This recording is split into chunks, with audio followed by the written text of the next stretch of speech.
Hello, my name is Robert Rellis, and I'm here to present my video presentation of the muscles experiment. I apologize that I'll be recording this video on my phone, as my computer does not have the settings it needs to create a proper video presentation.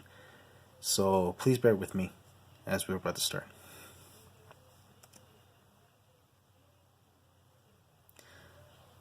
Background information. There are about, hold on, you can't really hear the volume on this thing. There are about 650 muscles in the muscular system and make up about 40 to 50% of the body weight of the average human body. Every muscle serves for mobility, stability, posture, circulation, and temperature regulation throughout the human body. Skeletal muscles, which are the muscles that we will be focusing on here, work for movement and posture. Cardiac muscles maintain the blood flow of the body, meaning like the heart or the lungs. And smooth muscles work on digestion and urination, such as the stomach and the bladder.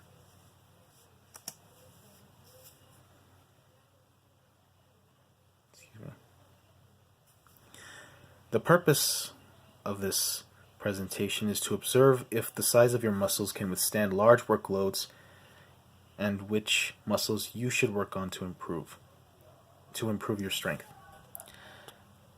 The reason I chose this subject as my presentation is because I've been doing a lot of exercise over the last couple of years, and I'd like to study a little more about how to work my muscles better and which muscles I need to use more to work on to improve myself in terms of my health and my strength.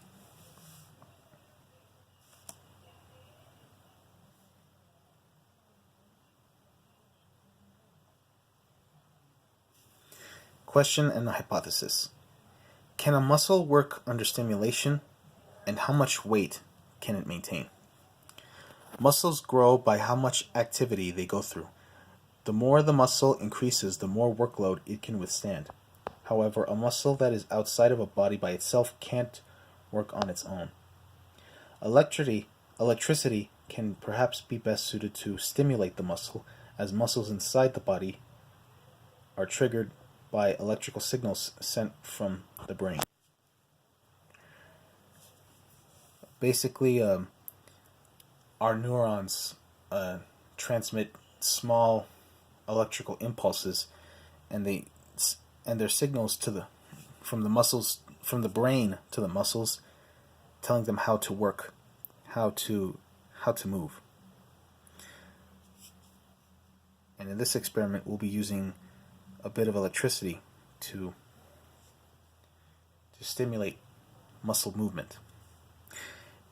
And a little factoid right here. When you receive a major electric shock, it's not the electricity that throws you across the room, it's the force of your muscles contracting.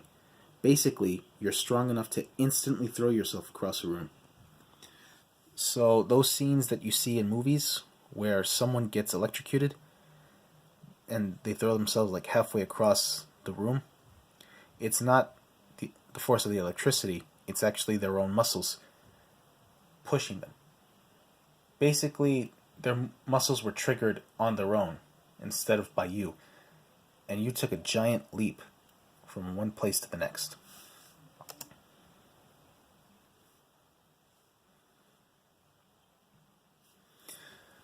The method chosen for this experiment is muscle stimulation. However, the muscles we used are limbs from frogs rather than humans, which essentially work the same way.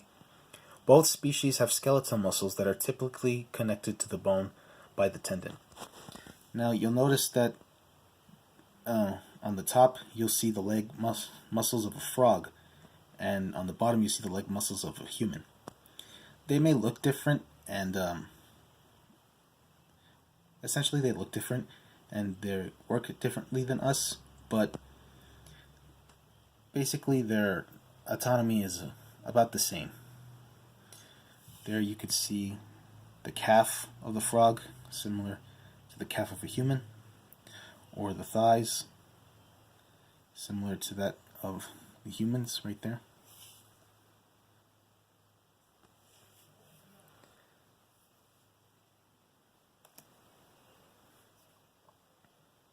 The tools that we will be using are an oscilloscope, which is a machine that has voltage, that triggers small amounts of voltage to any muscle, to the muscles that we will be using. And on the brass weights that you see are the weights that will be used for the muscles to hold and withstand.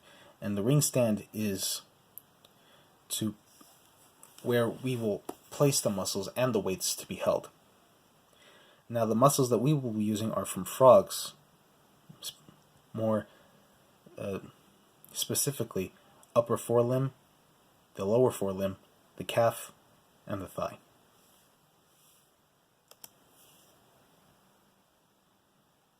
The results. The results. On the lower forelimb, at 0 grams of weight, the lower forelimb muscles triggered by 2 voltages.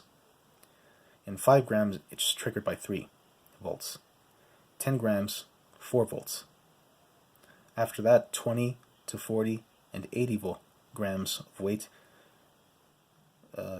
I've increased the amount of voltage, and yet no response. The muscle will not stimulate. The upper forelimb muscles, on 0 grams of weight, 3 volts, nothing. 5 grams, 4 volts. 10 grams, 5 volts. 20 grams, 7 volts. And to 40 grams and 80 grams, no stimulation. Calf muscles, 0 grams, 5 volts. 5 grams, 5.5 volts. 10 grams, 6 volts. 20 grams, 7 volts. 40 grams, 8 volts. And 80 grams is the only weight where no voltage can stimulate the muscle. Thigh muscles are the only muscles of the frog that seem to have been stimulated the most, with 6 volts, 6.5 volts, 7 volts, 8 volts, 9 volts, and 10 volts for each weight of grams.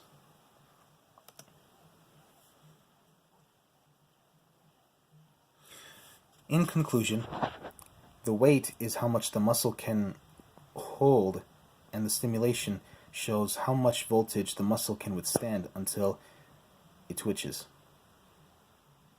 That's a terrible way of putting it.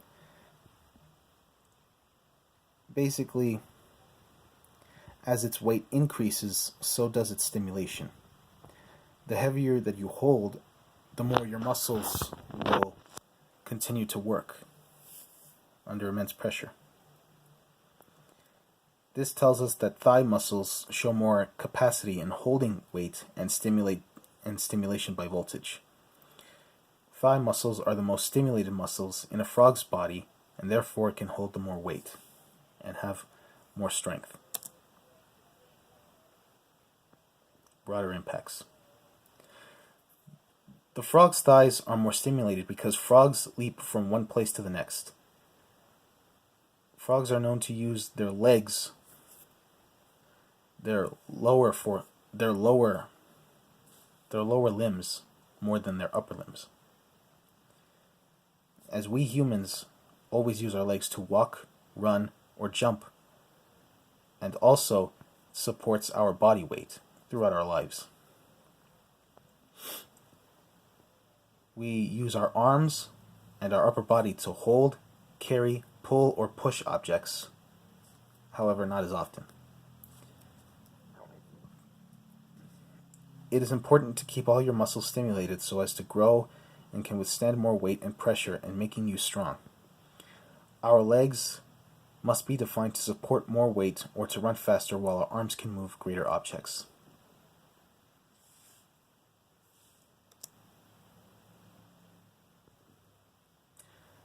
That's it for my presentation. I'm sorry that I didn't place my email there, but I hope this was satisfactory, to say the least. I'll try to improve my presentation much better in the future. Thank you. My name is Robert Relis. Thank you for your time.